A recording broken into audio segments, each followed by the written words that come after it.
Good morning, guys. Good to see you on this Wednesday.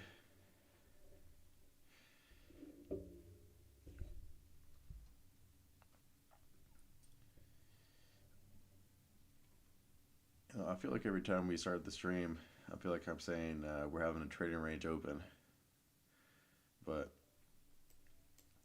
uh,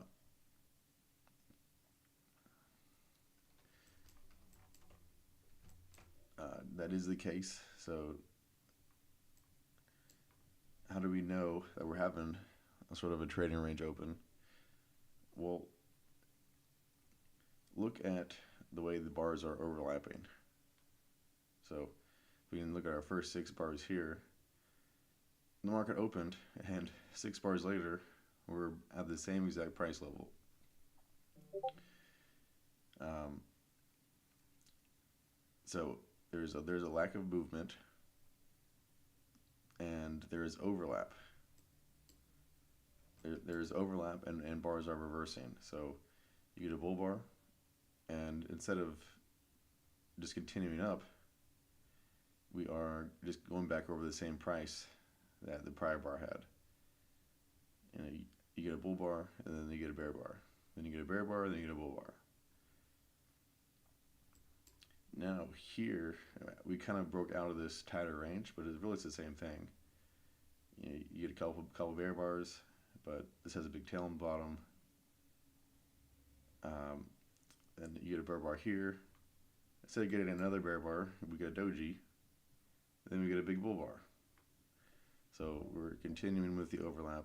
We're continuing um, with bear bars being bought, and I would suspect that we will have bull bars that will be sold. So I'm suspecting that this bull bar will end up something like the inverse of how this looked.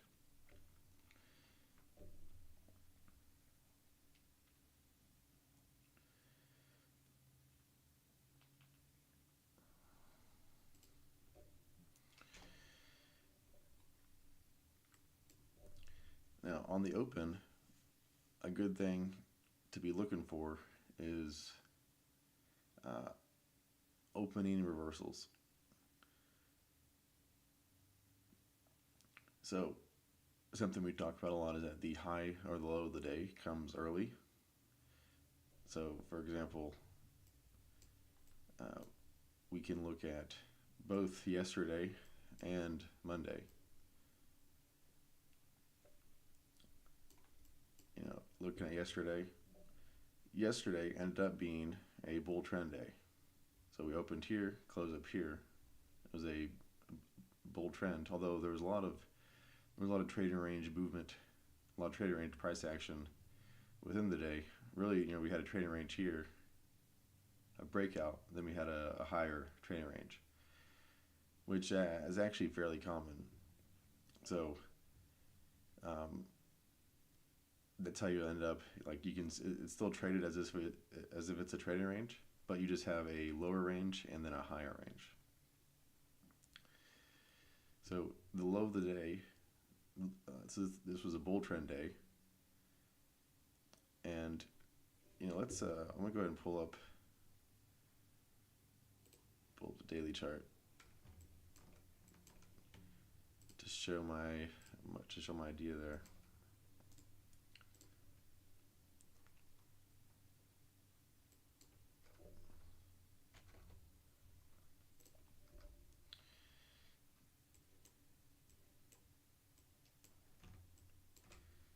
All right, so we are talking about yesterday, and this is the daily chart. So yesterday was this bull bar. Um, so when this is a good exercise to do when you have a bull bar. Uh, Look at the tail that's on the bottom of that bull bar. This tail, do we think that tail came early in the day or came late in the day? And well, if it's a bull bar, almost most of the time, like 90% of the time, it's going to be coming in the at the beginning of the day. And that tail that we were looking at, that's what this is right here. So if the day is going to be a bull bar, most of the time the low.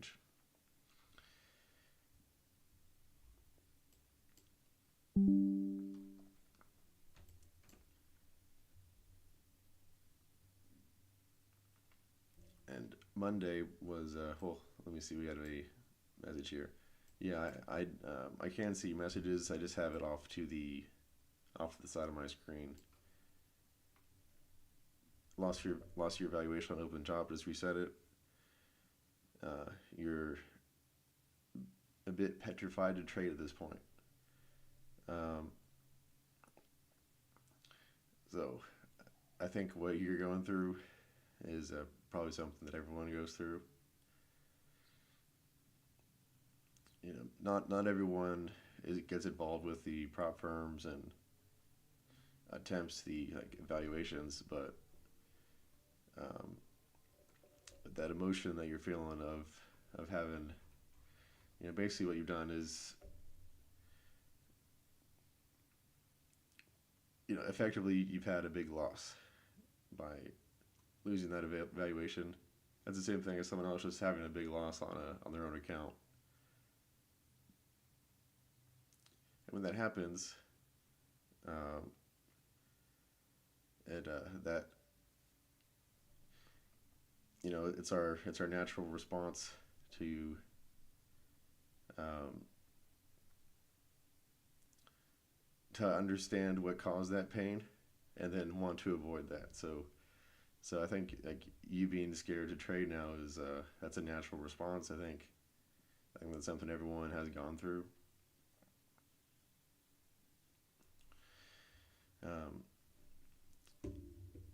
so you lost your evaluation on the open chop.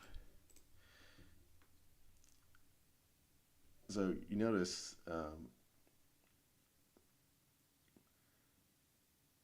so everyone has different strategies they use. Everyone has some that works for them. Uh, a lot of the time, I would just avoid the open entirely, or at least I'll avoid that first hour. So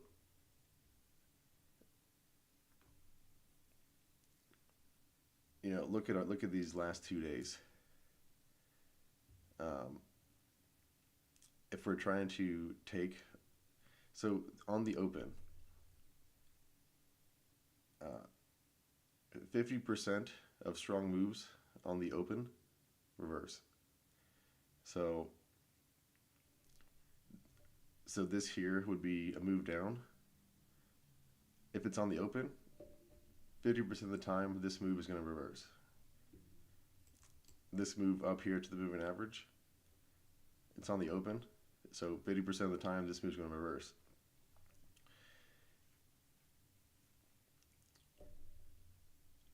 I think something that I tell a lot of traders is to just avoid trading the open. However, and the reason to avoid trading the open is because the market is trying to find us the direction for the day. So what's easier, trying to outsmart everyone and beat all the big funds that are trying to open and close their positions at the open of the day here, or is it easier once we know that we're up here?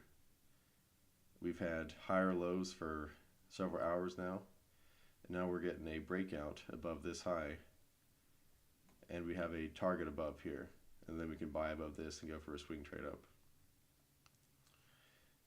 You're going to make a lot more money waiting at least at least an hour into the day to wait for trade setups like this. Once you know the direction, once you know how the day is looking.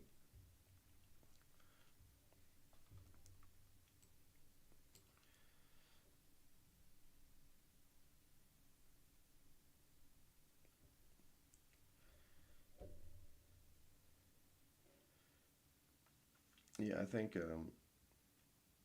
I mean, personally, like I normally don't trade in the first hour. Now, I'm not sure how closely you've watched the videos I post.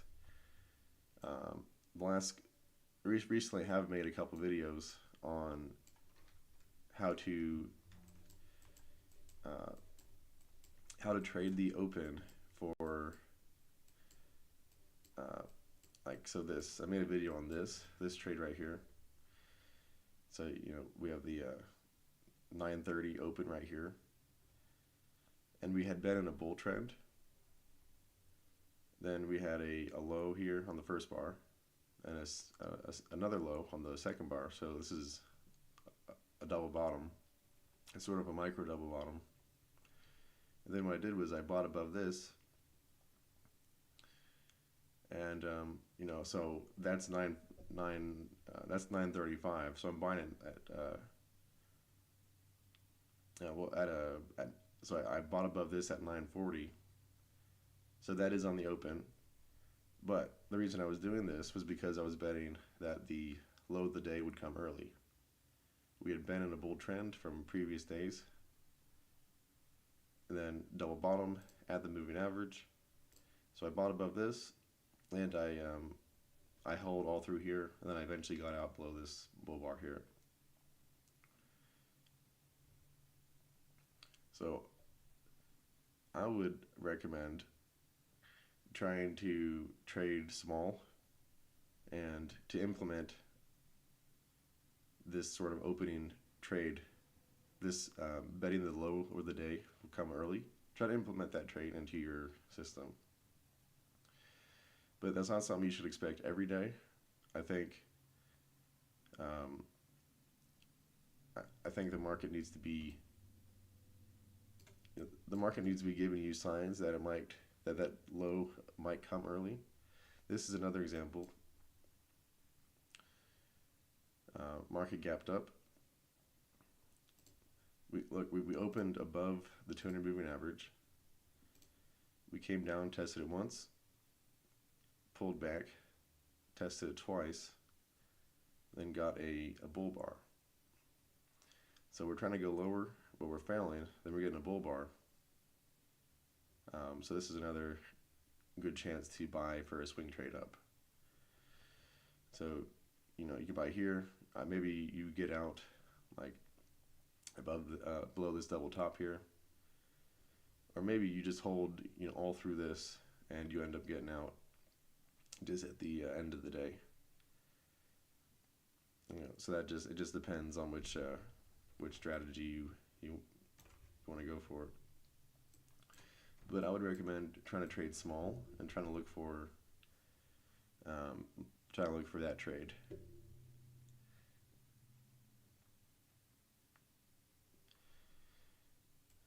Another example would be yesterday. Market opened here. We tried to go down a couple times. Then we got this bull bar here. And if you had bought above that and put your stop below it, your stop never would have gotten hit, but you would have trended up the whole day. Now, what's the odds that you're going to be able to buy here, not get your stop hit, and it'll go up the whole day? The odds are low, so you're going to lose this trade a lot of the time. So you have to be able to handle that. But when you do win,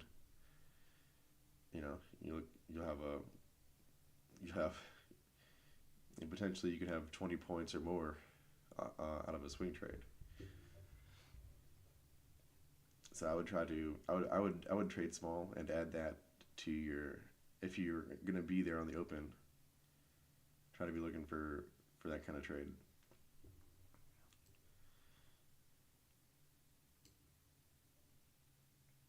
Yeah, makes sense. Even looks good when you show.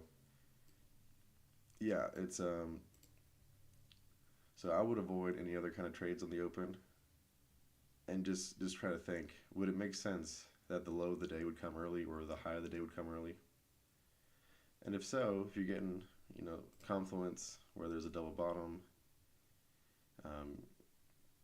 there's some sort of failure, or there's a test of the moving average, something like that, then trade small, go for a swing trade, and make sure you're able to hold it for at least two times your risk.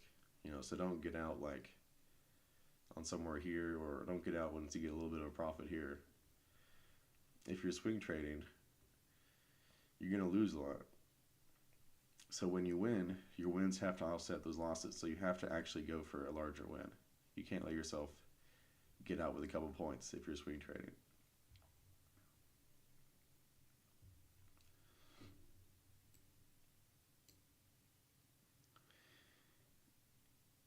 Yes, yeah, do one contract instead of 10. And, um, I say that not because it is not because the expected value of the trade is less. I think, like, taking, like, for example, like buying above this or taking one of the other two trades I was showing, I think, like, the expected value of that is just as good as any other trade. But the thing is, you're gonna lose those a lot of times. I'm telling you, that would be a good strategy to implement. But if you do it, the next time you try it, honestly, I mean, you're probably gonna lose it because it's a lower probability strategy. So I don't want you to get discouraged and like lose a lot by taking that trade. But I want you to trade small and be able to take it several times so that you will be able to see a trade pay off like this. So that's kind of the idea there. See, I think one contract would be a good idea to go with. Hey, good morning, Sniper.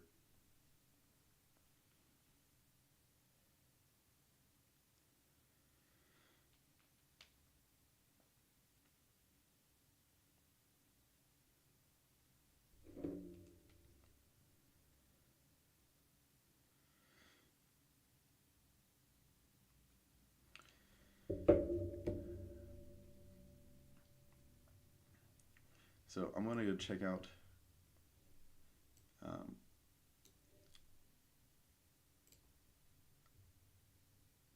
I'm gonna check out a couple other charts here. Um, Bitcoin daily chart. Uh, we've had this big flag, so big run up. Then we have this channel down, and now we're trying to break out above this channel. It looks like it's still going to need a few days to play out. Um, Potentially, though, this is the start of a breakout up to a higher price, like 100,000. I think we'll just have to see. I think a lot of people were hoping this breakout would continue, but yeah, we gotten kind of bad follow through here, and we'll need more days to see how this follow through will play out.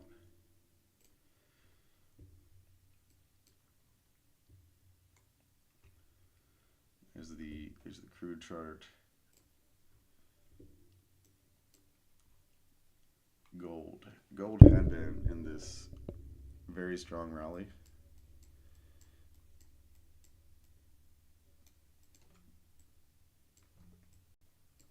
Gold would gap up and trend up for the day, and then gap up again and trend up for the day. And they gapped up again. So it really had lots of strength there for a few days, and the last few weeks and months, gold has been strong. I made a video in July about how I thought gold was breaking out and how it would be a good long. So this is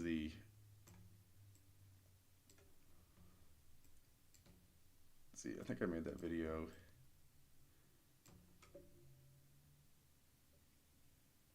I think I made that video somewhere in here on one of these days in here. It was either late July or early August. You can see we were in this range, and we had the highs and lows drawn here. And if you do a measure move up of these highs and lows, it puts you up here. Also, we had a bull trend up until this trading range, which means that a bull breakout is more likely.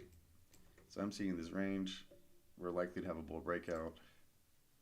The range would double up to 2,700, and that's right where we got before we pulled back. And I made a video about that. I think it was late July, somewhere in here.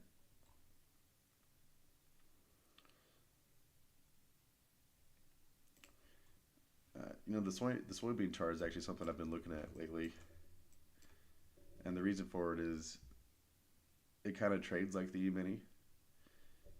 Now, I don't mean it's correlated. I just mean that it kind of has a similar personality. Like some of the setups will be the same. So uh, at some point, I'll get a soybean trade on the stream, and that'll be fun.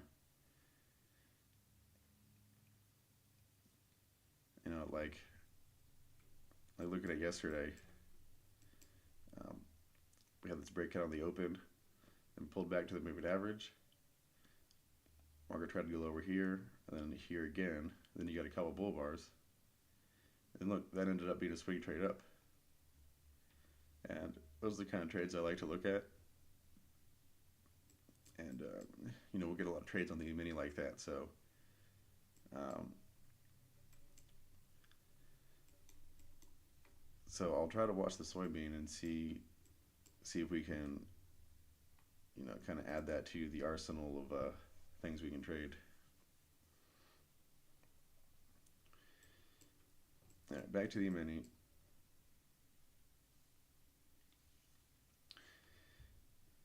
So today is still confusing. It's still trying to find its direction.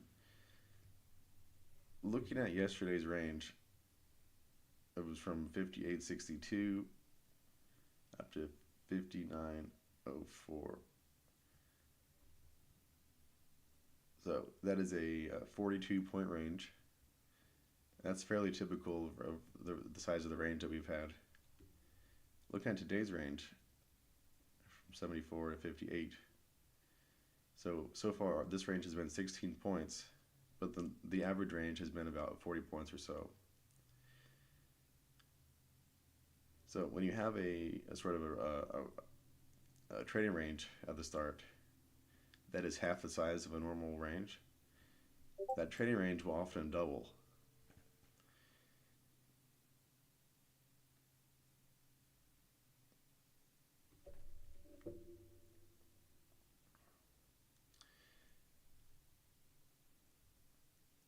So we're 16 points here. We will probably either break out above or below and double this range. What's more likely? Well, we're still below the moving average, and we're failing at the moving average. I have to say it's slightly more likely that we will break below here and double the range down, but it's probably only slightly. Maybe like 55% chance the breakout would be below and 45 would be up, so it's not too much of a not too much of a difference.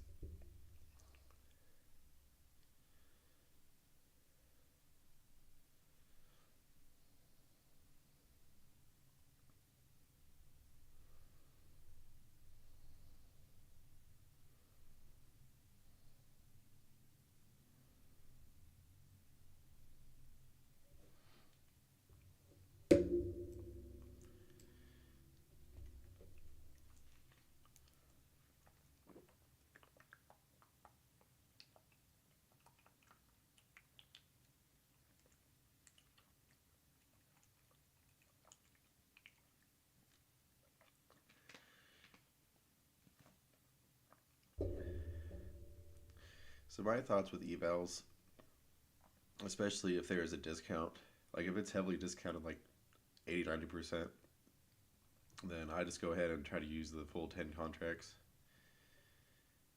Just because it's if I'm trying to pass the evaluation, if the evaluation is very cheap, I'll just basically try to pass it as fast as I can.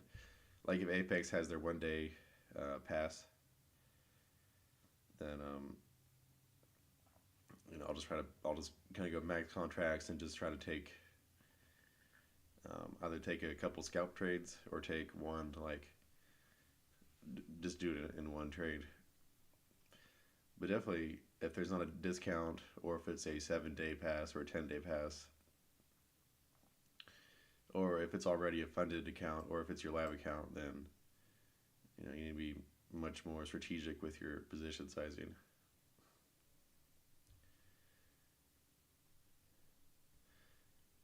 Uh, yeah, Sniper said, yeah, that setup is what I trade now thanks to your video, Magic Averages. Yeah, I definitely think that video helped a lot of people. Um, I mean, it's kind of it's just it's in the video I just talked about the truth. I mean, that's how the market moves. That's a large part of the trades that I take is off the moving average, and you can just see that all you got to do is just go back and review your chart and look at how the moving average impacts it. Look at the 20 moving average just on this screen. Look at how it's the market's reacted to it. Stayed above it here, here, here. Finally breaks through, and then it tests it and stays below it here. It gets above it here, and it just rides that moving average up the whole day. The next day, we had a wedge opening reversal up to this high. And so effectively, this is just a test of the moving average. It's a failure to go above the moving average right here. Then we had this huge sell-off. You can just, that's the way you can just review the charts on your own, is just go back and look at how it reacts to the moving average, and then try to find ways that you can enter off of that.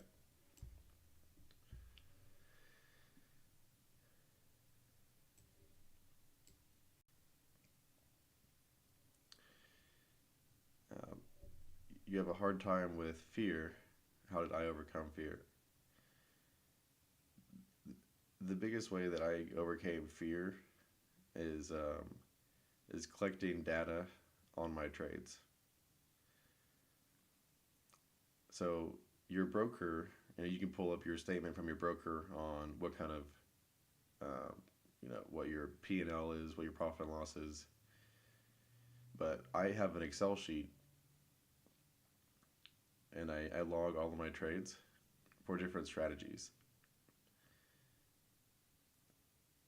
So I have them categorized, and I look at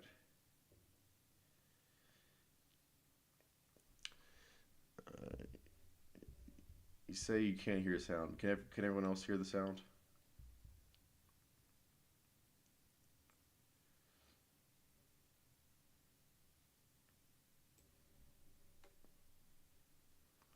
I think the sound is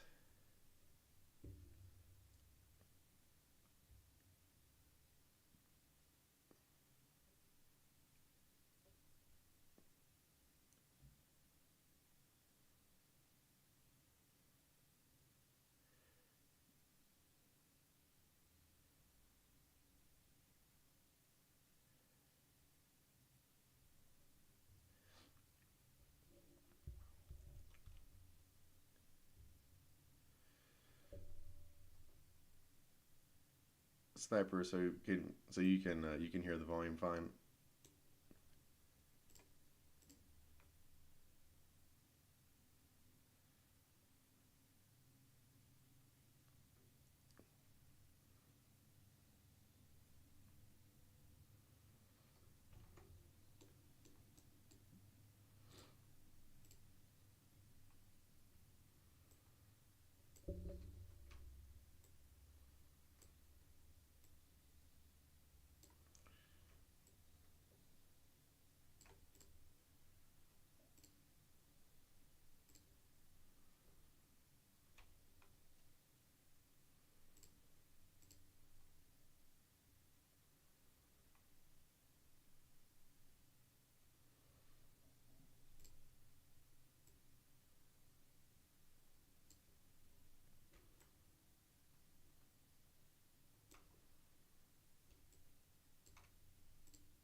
Well, I might need to make some adjustments to the stream, but I think this is just how we're gonna that's how we're gonna have it for now.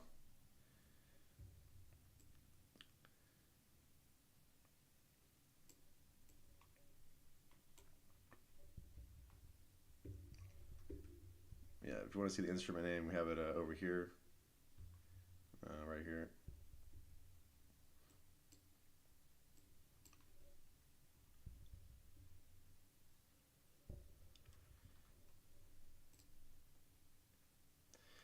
So, Sniper, you were talking about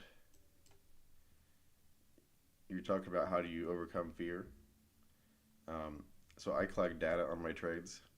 So I have for each strategy, I put it into a category, and so like anytime I take it like a swing trade that's like two times my risk, that's its own strategy, and I mark if I lost, how much I lost, or if I won, how much I won, and after 20, 50 trades, or it's better if you have even more data, but after that much, you can start to look at what your odds are, what your odds of winning, what your expected value of that trade is, and with that gives you confidence. You with trading, you're always kind of driving like in the fog. There's always some uncertainty. But when you have data on your trades and you say, yeah, I've taken 50 trades just like this,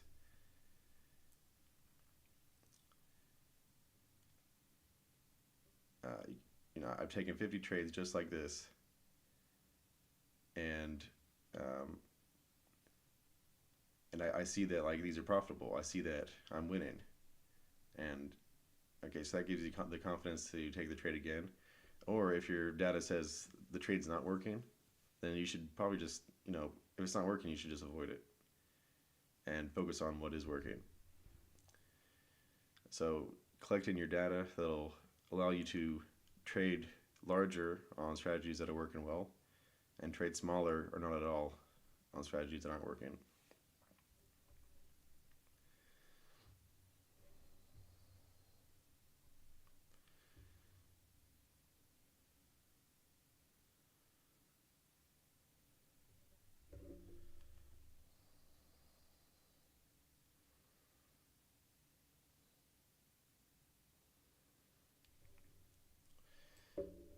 Yeah, I I knew they were able to hear. I knew you were having an issue with your sound there.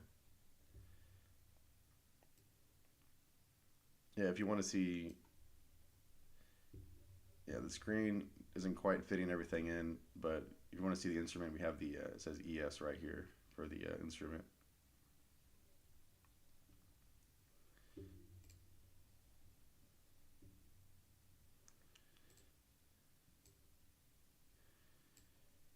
Yeah, that's exactly what I would do. Um, and I think this is a lot of it's a lot of fun to do is to have your Excel up. Once you start to get a bunch of trades in there, you can kind of do like analysis on those on your data, and it's always kind of fun to play around and look at.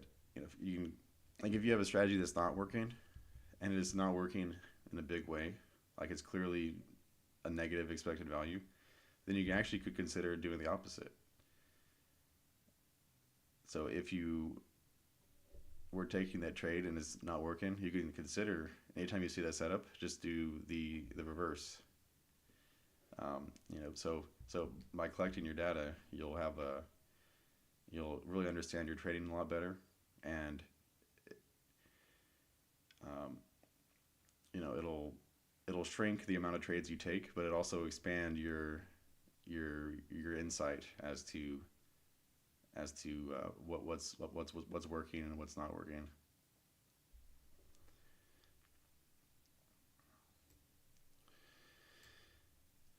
Um, so I uh, don't expect to do the don't expect to do any copy trading today.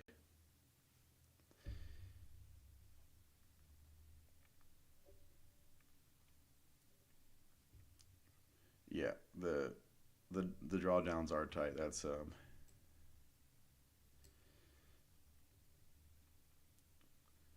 I mean, yeah. So you guys got to remember, like prop firms are a business, and honestly, they wouldn't exist unless they made more money from people than they paid out. So you just have to remember like what their business model is, and ultimately, if you can, if you can really trade, you can do it. But yeah, I mean those they don't allow much of a drawdown.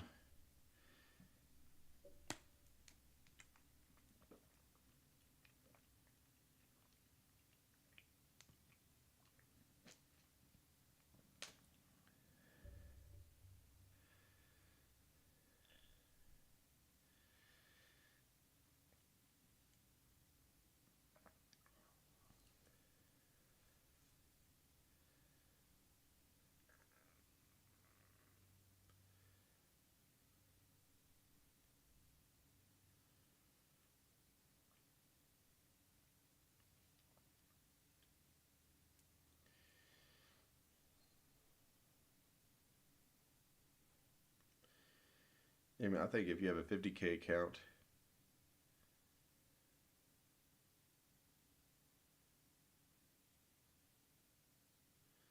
yeah, I think if you have a 50K account on a prop firm, you should probably just be trading one contract. Although if it's your personal account, like if it's your own money, um, I think you could actually trade 10 contracts or more with your personal account on a 50K. If you have $50,000 in your account, I think um, I think 10 contracts is appropriate for a 50K account, depending on as long as you're a risk. So if you're risking like 5 points on a trade, then I think 10 contracts is appropriate for a 50K account on the E-mini. Good morning, John Doe. So the chart I was talking about, we have this range. It's a let's see, it's a 17 point range so far, and the average range for the last few days has been more like 40 points. So yesterday was a 40 point range. So we're in this sort of a trading range now, and whenever the range is half of the average day's range, you can expect that range to double. And I think it's a little bit more likely that we'll double to the downside. So it'll be something like this.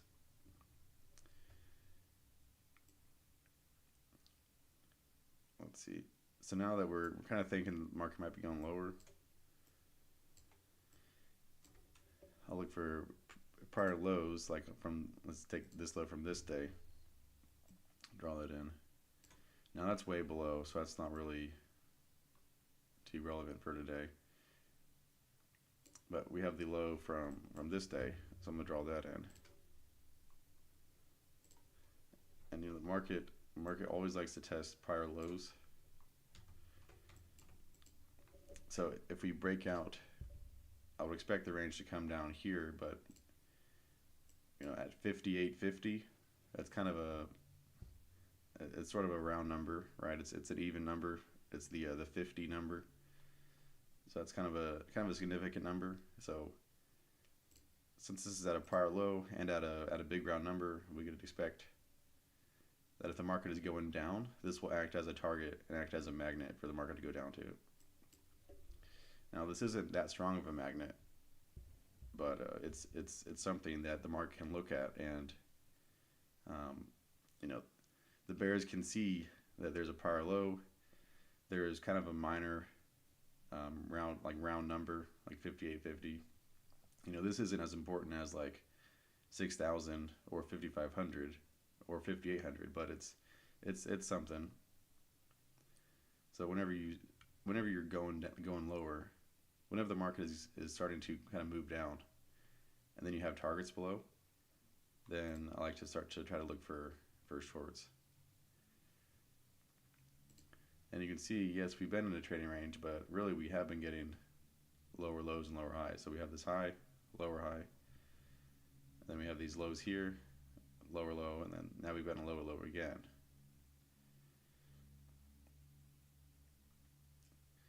So I think in the short term, over the next probably, I do think we would have some more selling to happen here. I think there's a chance it'll fail to go lower here and reverse up, but until that happens, I think I'd only be looking for shorts right now.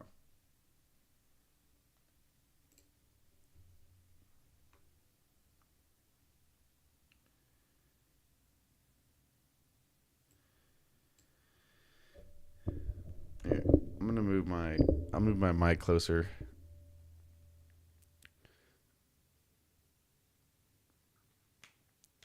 So maybe the mic being closer will be better for you.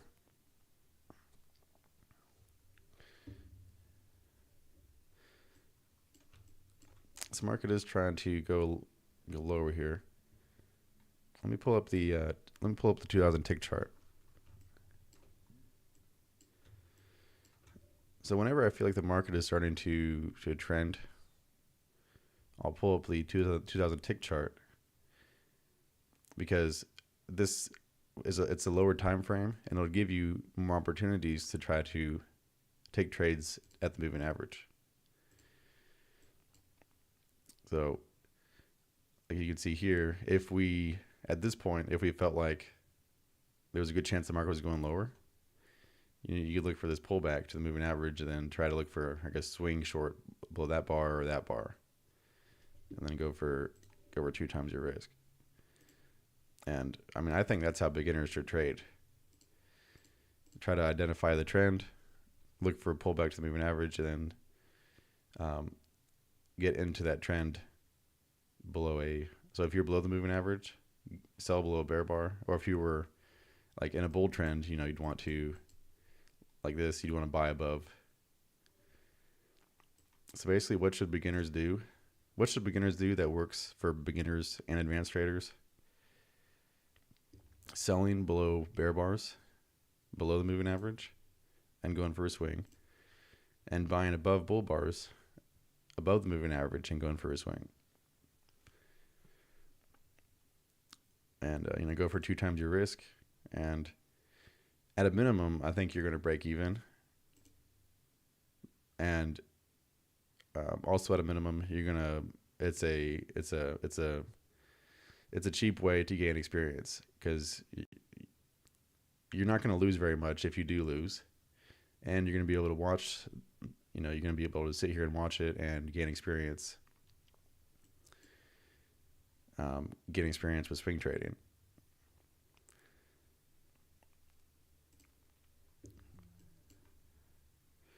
All right, so market. So biggest bar of the day so far. So this is a breakout. It's a breakout bar.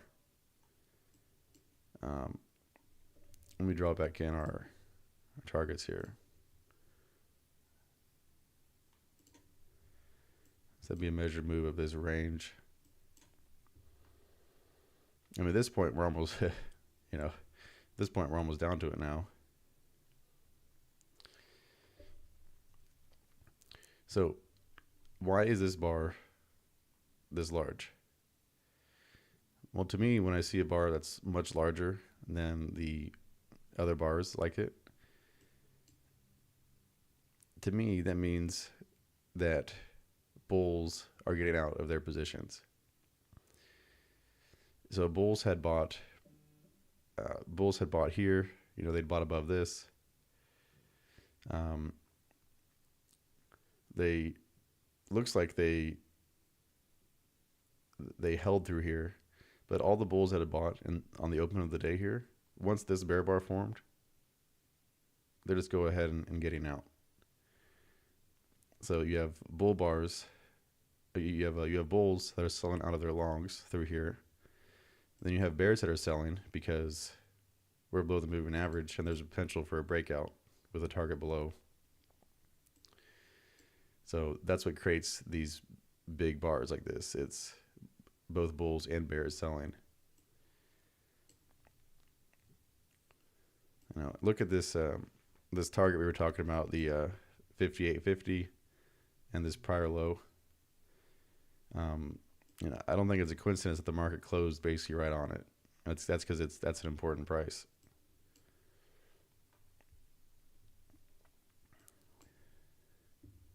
So the market is, I would only be taking shorts now. My concern though is that we are far from the moving average, and we've only had one bar ever breakout so far, so we're not sure what kind of follow through this is going to get. And I think we're fairly close to this measured move target now. Now, if this is going to become a strong bear day and it's just going to keep trending down the whole day, then we'll have more opportunities to short, and that'll be fine. So I think right now it might be a bit oversold. So like if you were watching the stream on Monday, I sold through here. I think I sold this close. So this third bear bar down. Might have been, it was one of these, this bear bar or this bear bar. I sold the close, and I got out for a scalp. So why am I not doing that here? I think we're more oversold, and I'm not expecting the follow through to be as aggressive, and I think there's a bigger chance that we're going to have a reversal here. So we're still on the open, and a point that I talk about a lot is that the market will open. Well, the market will reverse on the open. So any strong move, 50% chance it will reverse. We're kind of late in the open now. We're kind of more in the middle of the day, but this is still a move that's around the open, and it's a strong move. So 50% chances will reverse.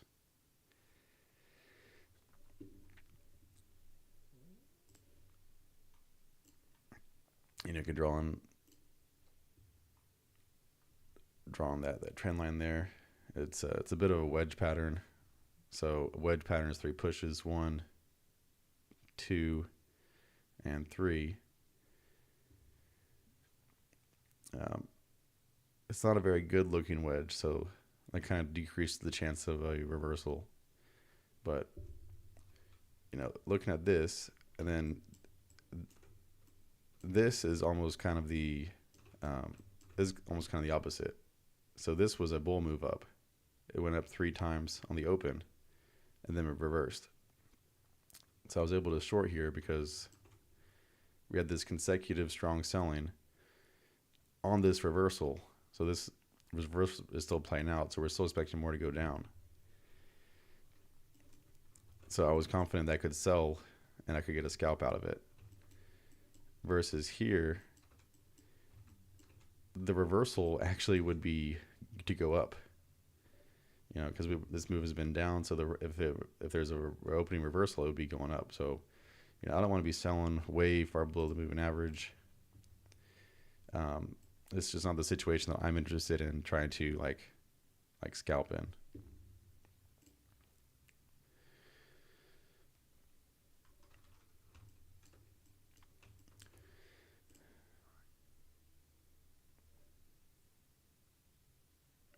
The bears want a follow-through bar here. Looks like we have 10 seconds. Looks like they're going to get it. So that'll be good for the bears. I think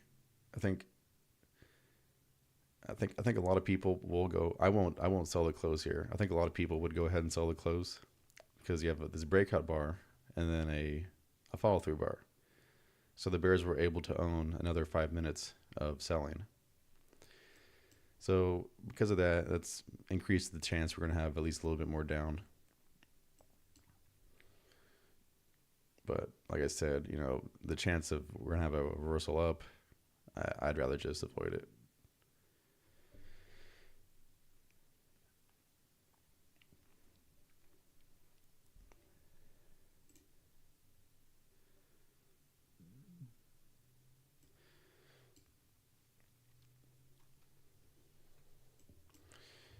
So, you know, I was talking about this swing trade kind of late. I mean, I started talking about it down here, but I think this is what you want to be looking for when you start to identify their targets below and um,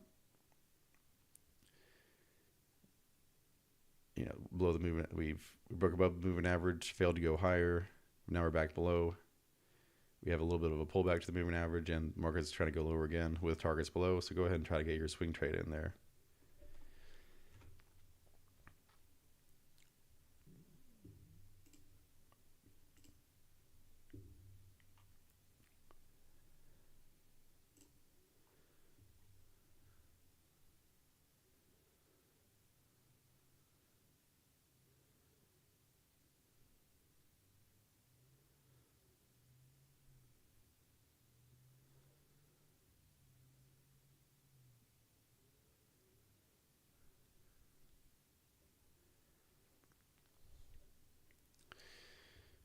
So Jamie, I assume you're talking about this gap up here.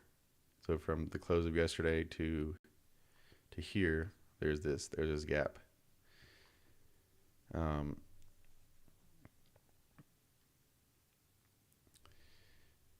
just because I think we're far away, so I wouldn't expect the gap to close today.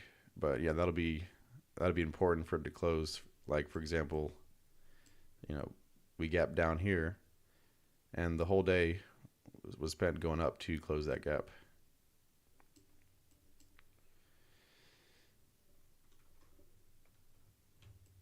And also something else important to note, on this day, we opened here,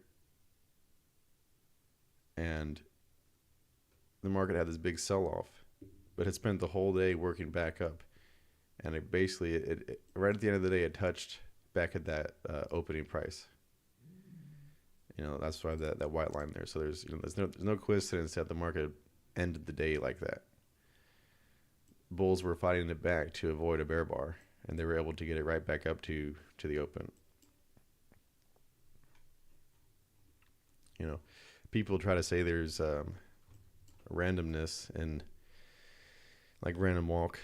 There's randomness in these moves, and that's just not correct. I mean, there's no randomness to this. Every tick, every piece of these bars, every tail, that is buyers and sellers both agreeing that is the correct price at that price. That's why there were two parties doing that. If it's going up, there's more buyers and sellers. If it's going down, there's more sellers and buyers. There's nothing, and you can see all the things I point out about like how closes are important, how gaps get filled, the targets that the market goes down to. Like there's nothing random about what's happening with this.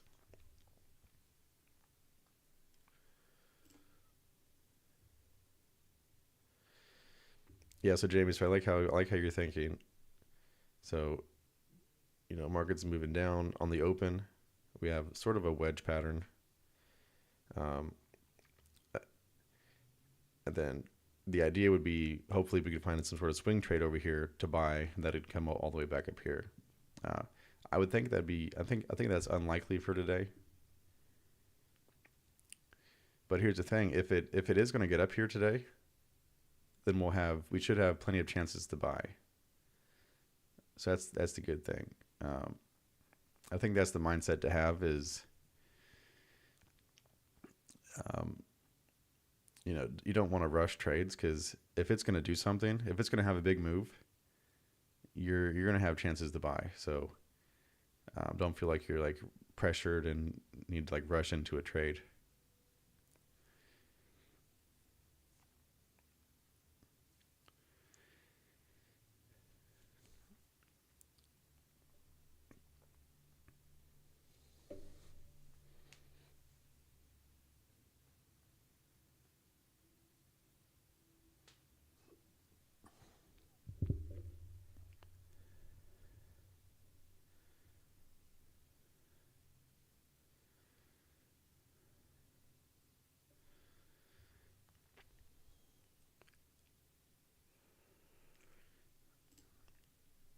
take this chance to look at some other markets. So in general, I would recommend people to stick with the E-mini. You know, E-mini is going to have the best volume. I think it's going to have the most reliable setups. But if you're someone that wants to trade overnight, like if you want to trade at like 2 in the morning, gold tends to have the best volume.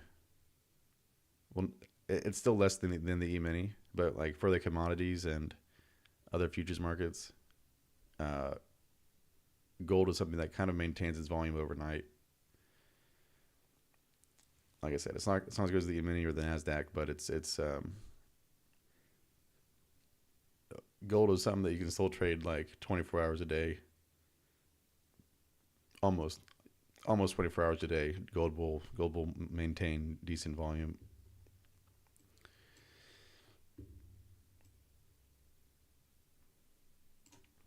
So this yellow area I have here is there's a gap. So let me expand how many days we've got here.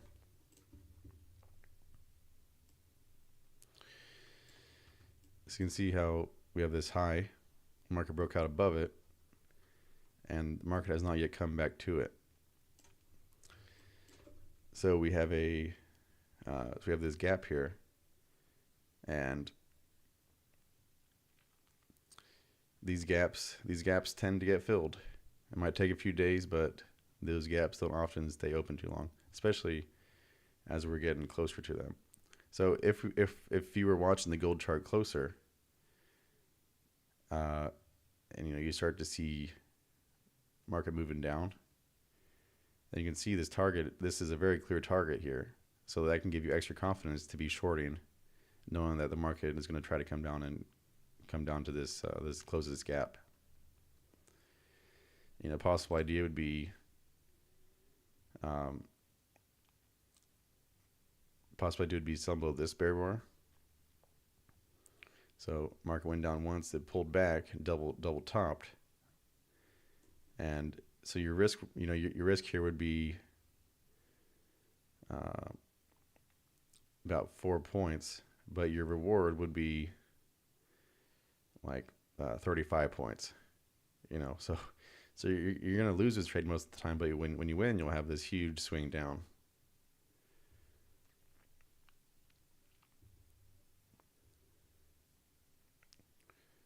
Also, if you're seeing this sell off like this, then I think that's another example. We go to a lower time frame and look for pullbacks on a lower time frame and try to get in that way.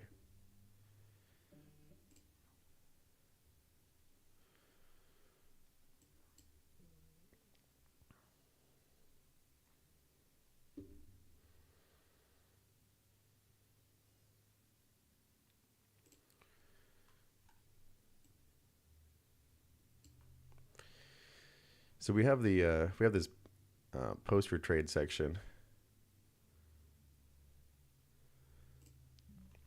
Yeah, I was watching some football. So we have this poster trades section. Let's check it out. I know Forrest has posted some trades. I know High Stack's been posting some trades.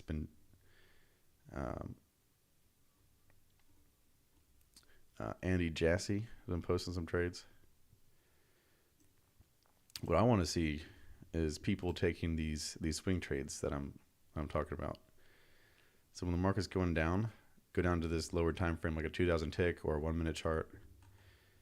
Look for these pullbacks and look for second entry shorts or any sort of swing trade below the moving average. So say you take this, so double top here, sell below this, that's gonna fail.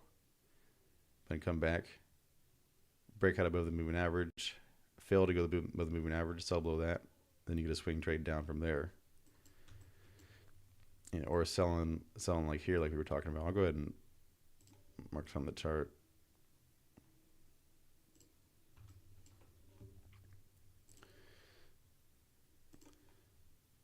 I think that would make me happy if I see those people taking those trades, because this is something that beginners and advanced traders do. This is a very well-rounded trade that's going to be good for any skill level to do.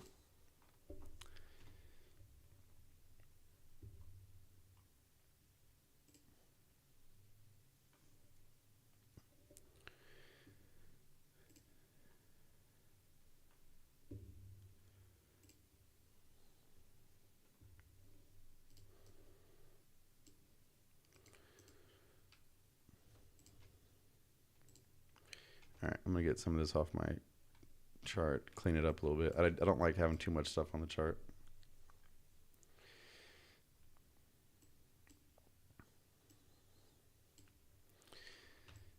So this move down we're having, a couple things that are good that signal the move might continue down.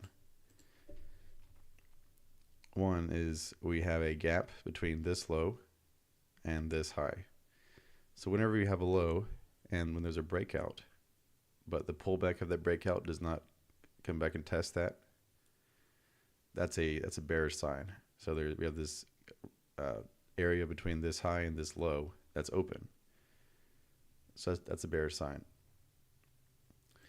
It means that people that bought below here, they've not yet been able to make a scalp. So they bought below this, and unless they bought on like this lowest tick down here, they haven't even been able to get out break even.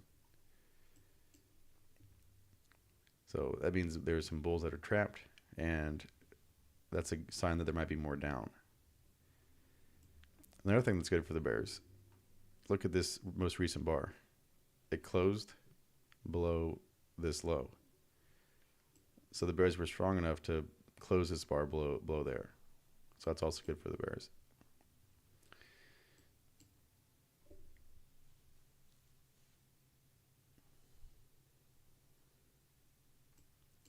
What's not good for the bears is that we are far below the moving average now.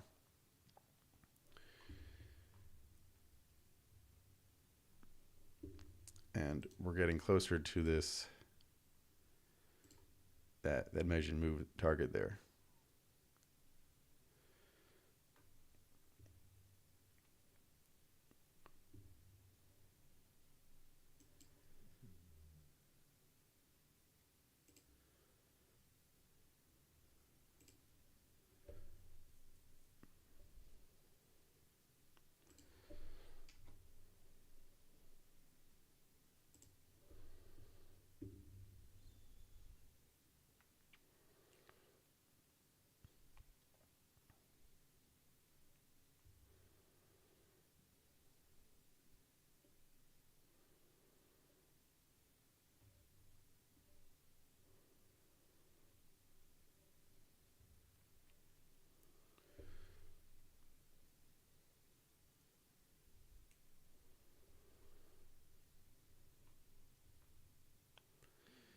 So we'll probably come down and test this measured move.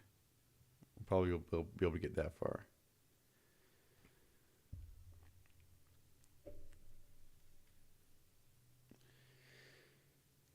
Then after that, I'd want to see how the pullback looks.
There's a possible wedge here. I think should be pointed out. So the first push, pull back, second push, pull back, third push. So possible wedge there. And if there's a bull bar here, probably a lot of bears will go ahead and get out above that bull bar because of that wedge and because we're pretty close to hitting that target. And we're far from the moving average.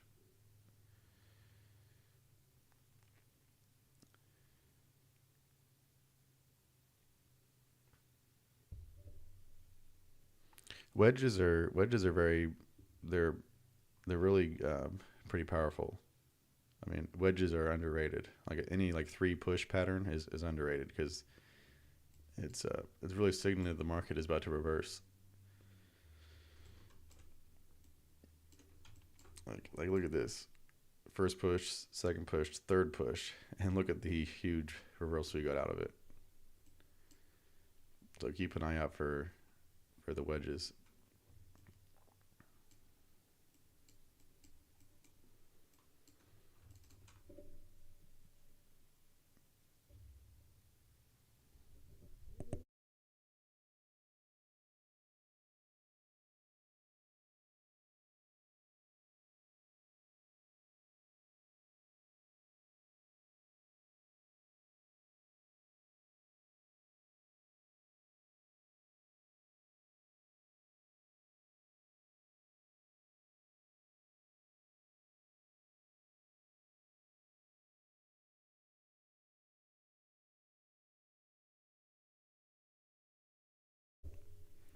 So if I was a bear, I'd sold anywhere through here.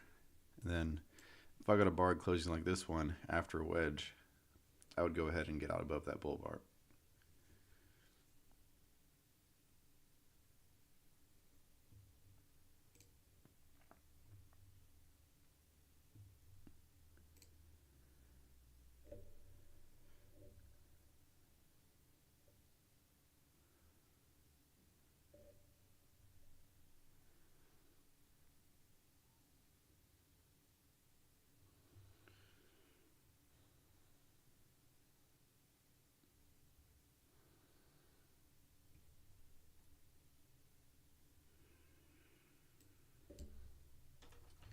So bears on this bear bar, it did close below the low. But look at the follow through it got. It was a doji bar. So, I mean, at a minimum, that's what the bears wanted. At a minimum, they didn't want a bull bar, but doji is not a good follow through. And now we're getting this.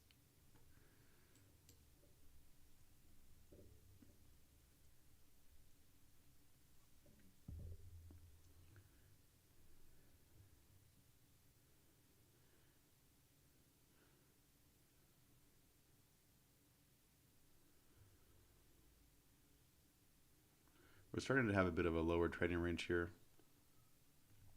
We're starting to get tails on the bottom and tails on top. So I don't think the market would just go straight up. I think we'd have a bit of a probably some limit orders selling above like this bar, scaling in higher to this low and to the moving average.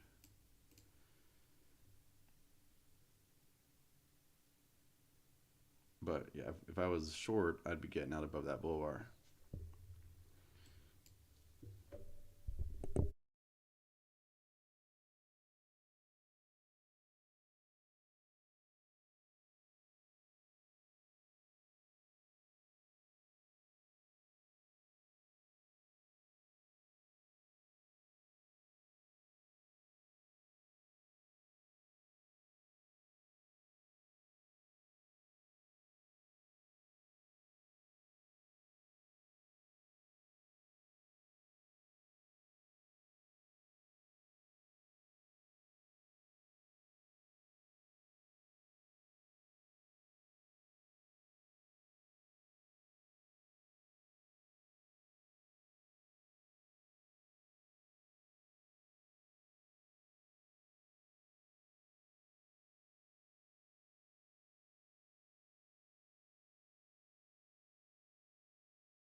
I'd like to play some music on the stream, but I don't think YouTube would allow that.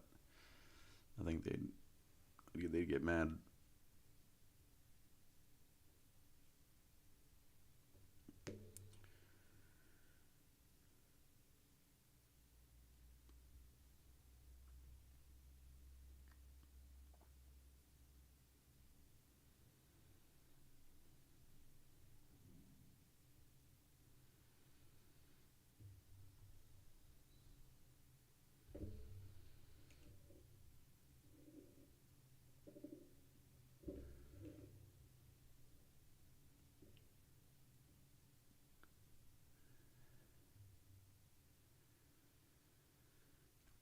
Yeah, I'll I'll do a little more research. I mean, I feel like other people that stream have music, but I mean, from what I've read, they'll like copyright strike you if you're doing it on live stream. I don't know. I mean, this is a pretty small channel, so maybe they're not gonna worry about it too much. But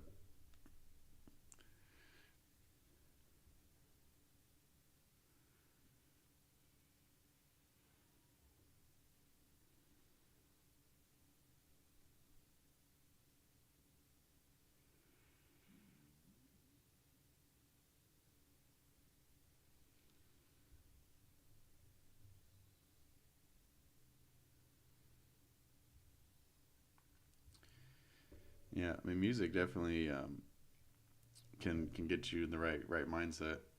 It can get you out of the right mindset too.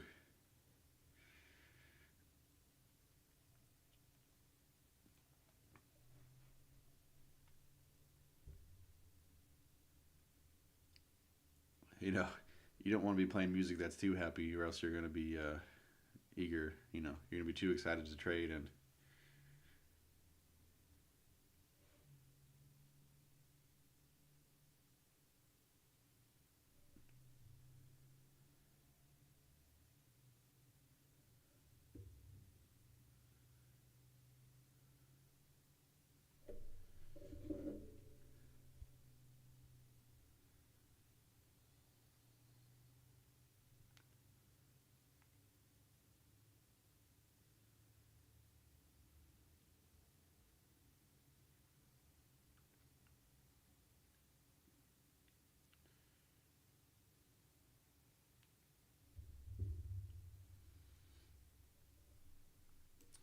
so Bulls still needing to test above this bar. Like I said, I think a lot of bears will get out above it.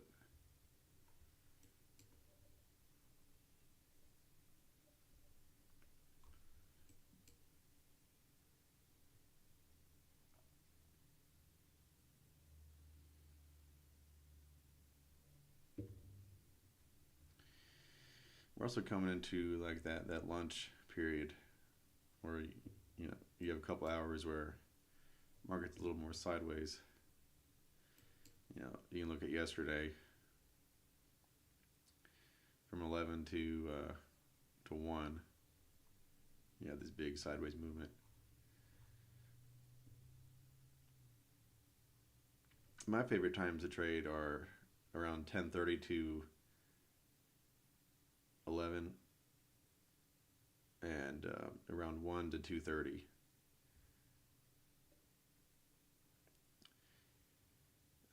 Those seem to be the points of the day where the best moves happen. Like um, either a trend will continue at that point, or there's a good chance that it'll reverse. Like whatever, there's a good chance that whatever it had been doing, it'll stop doing that. So like at those two time periods of the day, you can look for things that change at that point.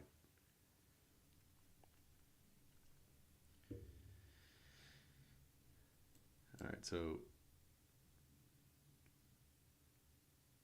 we can see the bulls getting a little bit up here. I think a lot of that is not too.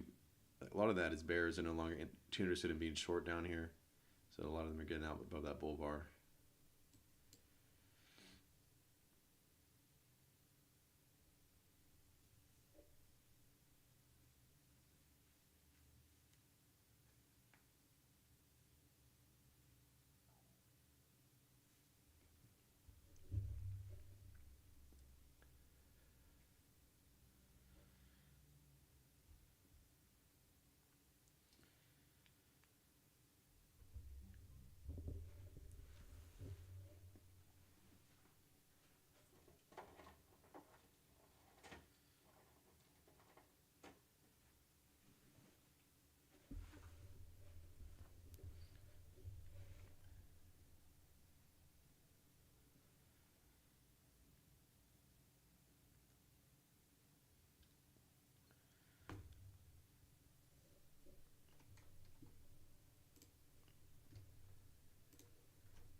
Yeah, unfortunately, I don't think we're going to get too much movement in the next hour or so. We're kind of at a point in the day where the market is unsure. You know, we're kind of in between the moving average and this low, and then we're and like this target and this low down here. We're kind of in the middle of that. Market's probably not going to have too much direction over the next hour.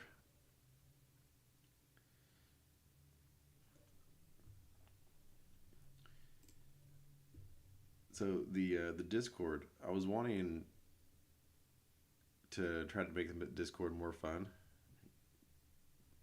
create more opportunities for people to engage on it. I think the post your trades. I think that's been working out. People are putting their trades in. Um, they can post their trades. I can give them feedback, and other people can pitch in on their thoughts as well. Um, do you guys have any ideas for the Discord on what might make it better? What would be better for you? What do you think might be fun to have on it? Um, you know, definitely send me your ideas, and we can implement those.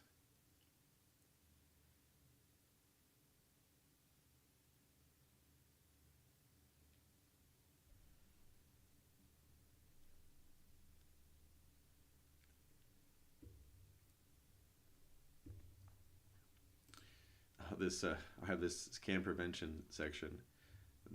Uh, look at these fake accounts. This one is so my username is like my social media. It's either Big Guy Trades or it's Geister Bro. But look, this has a fake account. It's Guy Turbo, and then others will use like they'll put like a period on the end. So watch out for those.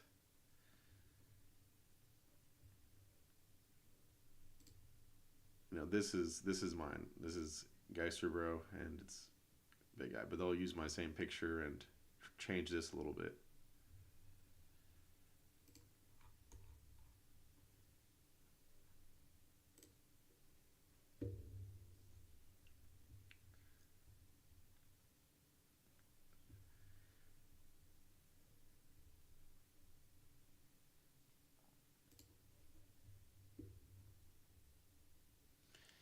Um, does anyone here trade the Nasdaq?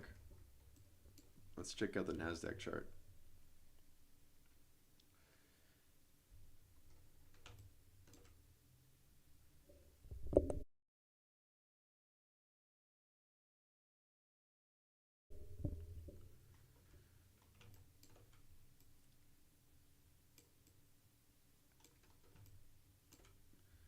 So Nasdaq has this very important price, uh, about 300 points below at 20,000. So 20,000 is a very important big round number.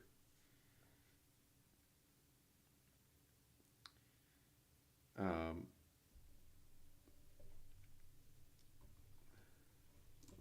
let me expand my time frame on this. I'm gonna see more days.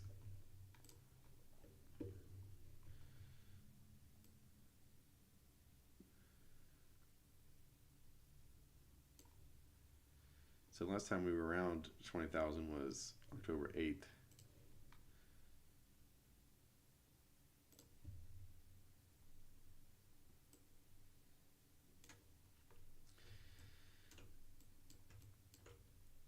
So the price action has been similar to the mini.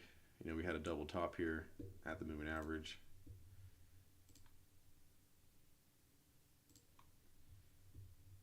Now I don't expect this to happen today, but at some point this market's going to come back and test 20,000.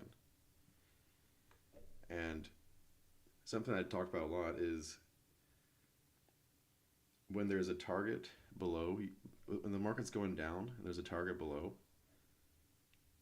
that target below increases the chance that the market will go ahead and be pulled down to it. It kind of works like gravity or works like a magnet. Like the closer you get, the stronger that pull will get. So it's not too much that it's up since it's up here, but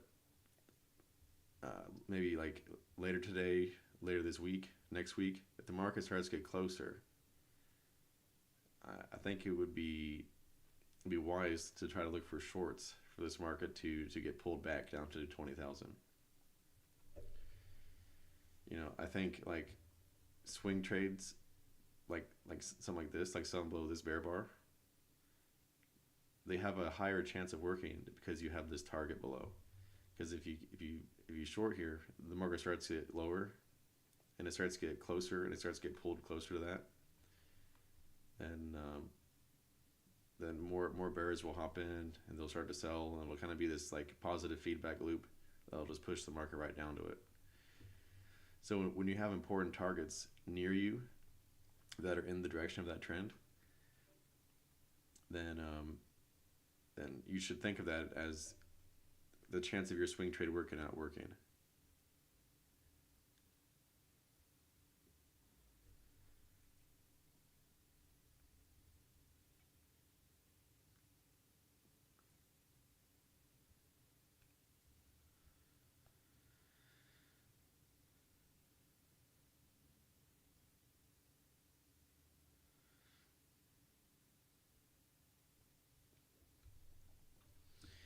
I don't pull up the Nasdaq too much.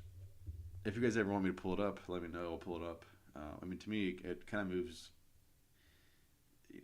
It moves so similar to the E-mini. It's so correlated. So I would rather just focus on the E-mini, or look at other things like gold and soybean because they're not as correlated to the E-mini.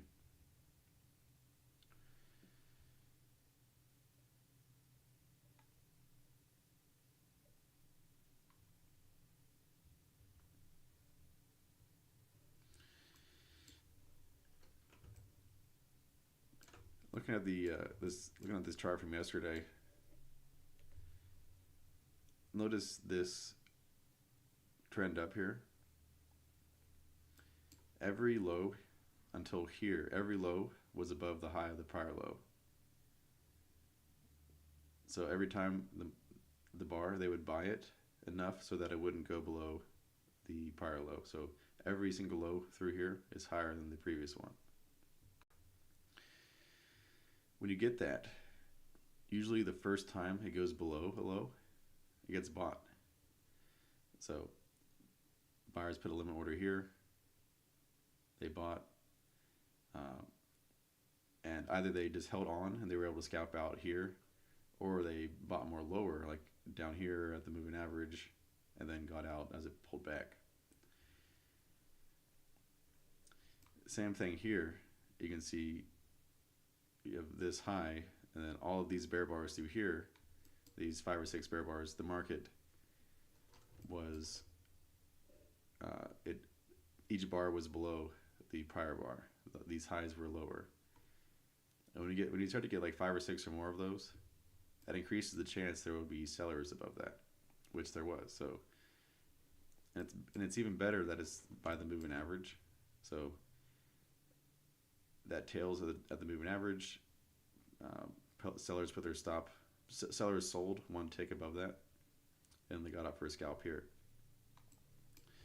And then they were able to come around and reverse and do the same thing, buy below here, and scalp out here. So that's something you can keep an eye out for. Make sure you trade small when you do that, because it is a limit order scalp, so you need to trade smaller. But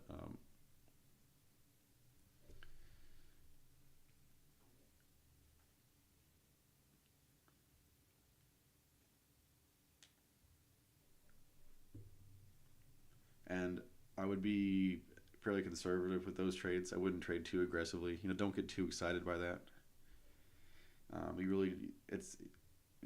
You still want to only wait for the best setups.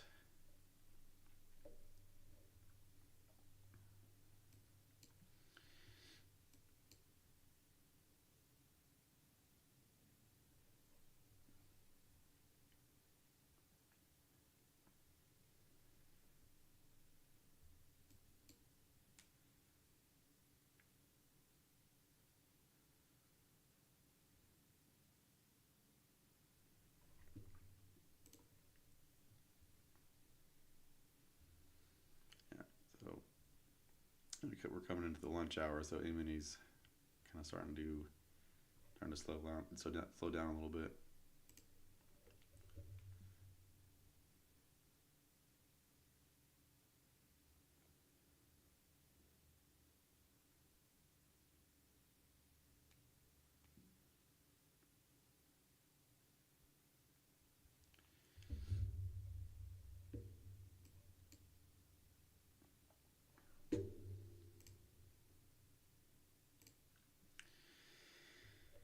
All right, guys, I'm going to end the stream in 2 minutes. So if you have any other questions, let me know. I can answer that before I hop off.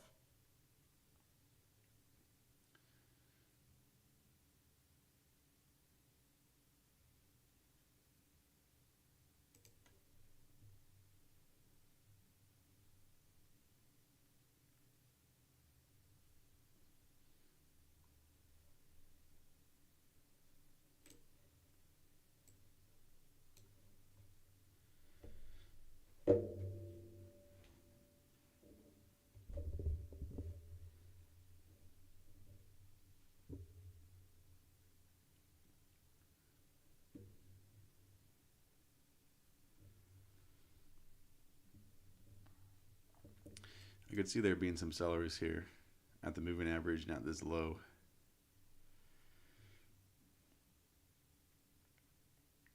Probably people doing limit order scalps here and selling and then confident that they could sell more higher.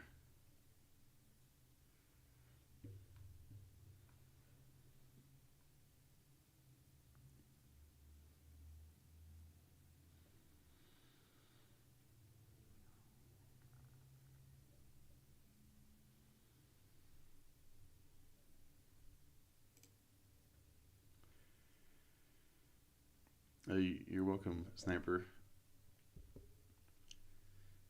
James, I'll see you later.